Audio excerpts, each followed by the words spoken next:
I used to have trouble, going to sleep at an early hour because I used to sit there and dream about hearing my name called, at a Grammy nomination. Let's go back, way back, like before God's Plan, before Hotline Bling, even before Degrassi. Drake is now a superstar, but trust me, his journey was full of plot twists. I can honestly say, there was a period in my life where I was in high school and I used to have trouble, going to sleep at an early hour because I used to sit there and dream about. He was born in Toronto in a neighborhood called Forest Hill.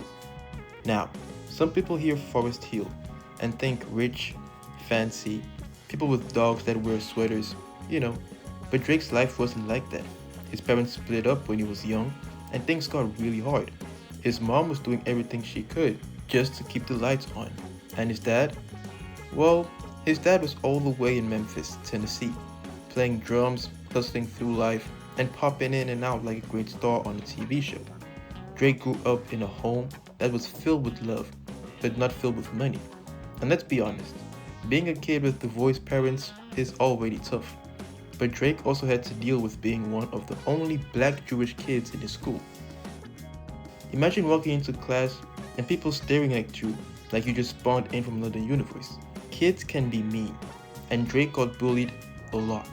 He wasn't the toughest kid, he wasn't some superhero, he was just Aubrey, a kid trying to figure life out. Now here's where things get interesting. One day, somebody sees Drake and is like, hey, you kinda look like you could act. Drake's like, me? Act? Bro, I'm just trying to pass math.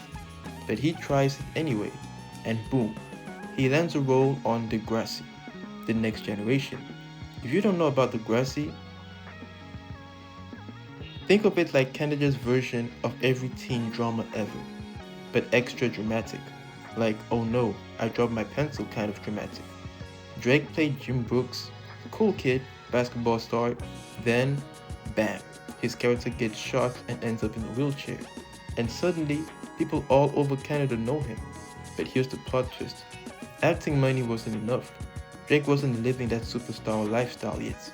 Sometimes he would film a show all day and then go home to a fridge that looked completely empty, like a dessert with a lonely ketchup bottle inside. But in the middle of all that, Drake fell in love with something else, music. See, while everybody else saw him as that guy from TV, Drake saw himself as an artist. He loved rap, he loved singing, and he thought, what if I did both? Back then, rapping and singing together wasn't as normal as it is today.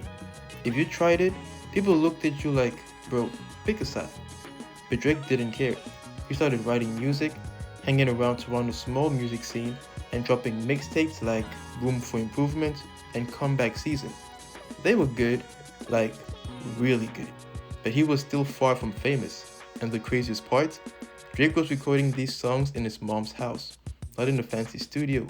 Nah, in his bedroom, with a cheap mic, probably praying nobody flushed the toilets while he was recording. Then something legendary happened. Lil Wayne. Yes, you heard me, Lil Wayne.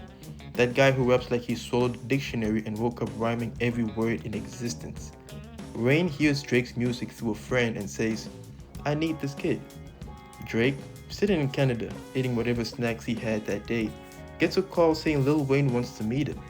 Imagine getting a text from your idol like, yo, pull up. You'd pack your bag so fast you forget your toothbrush. Drake flies out, meets Wayne, and suddenly he's family. Wayne takes him on tour, lets him perform, teaches him about the industry, and basically says, you're up next.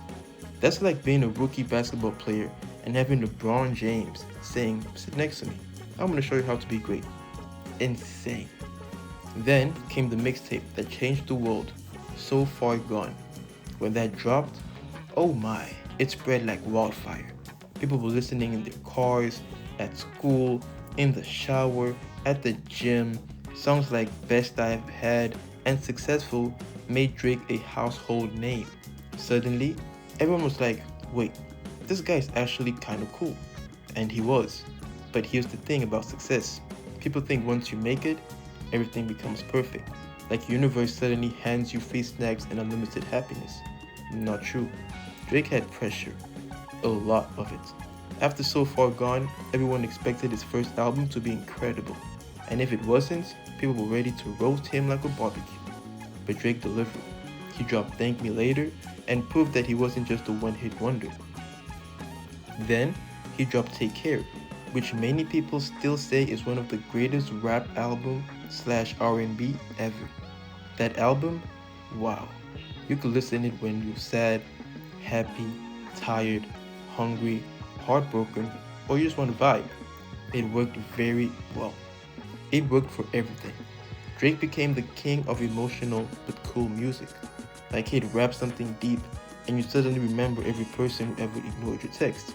But while he was winning, Drake was also kind of dealing with hate. And trust me, success attracts haters the way sugar attracts ants. People said he was too soft. They made fun of him for being on the TV show. They said he wasn't tough enough. They doubted him every chance they got. Drake responded in the best way possible. More hits, more success, more music that take over the whole planet. He dropped Nothing Was the Same, an album that basically said, yeah, I'm him. Songs like Started From the Bottom became anthems for anyone who ever felt underestimated. That song hits different when you actually struggled. Then he dropped If You're Reading This, It's Too Late. That mixtape had the whole world doing gym workouts they never planned for. Drake became unstoppable, like a cheat code in human form. But let's talk about his collaborations, because this man worked with everybody. Rihanna, they made bangers, so good the earth probably shook. Travis Scott, they made Sicko Mode, a song that changes beats so many times it feels like a whole movie. Future, they dropped a joint album that had people acting like they suddenly had millions in the bank. Drake and 21 Savage, come on, Her Loss went crazy. Drake has a skill like no one else. He knows how to mix with any artist and create magic. But there's something important I want you to understand about Drake. He didn't win because he was perfect. He won because he worked harder than anyone else. There were nights he barely slept, times he was broke, times he doubted himself, times people laughed at him, times people expected him to fail. But he kept going, he kept believing, and he kept creating. And today, Drake is one of the biggest artists on earth. He got records that seem impossible to break. He got houses that look like museums. He got more hits than some artists have songs. But even with all that, he still grinds. Still records, still studies the game, still tries to improve. Why? Because Drake's real power is that he never stops growing. He never stops trying. He never stops reinventing himself. And that's a lesson for you too. Your beginning doesn't decide your ending. Your struggles don't stop your success. Your challenges don't erase your talent. Drake made it because he stayed consistent.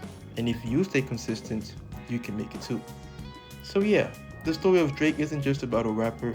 It's about a kid who got bullied, came from a split home, struggled with money, took a crazy chance, worked non-stop, believed in himself, teamed up with legends, stayed focused, so many things, and became one of the most successful artists in music history.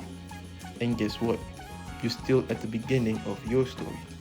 And your started from the bottom moment is going to turn into look where I am now kind of moment. Now, take that in.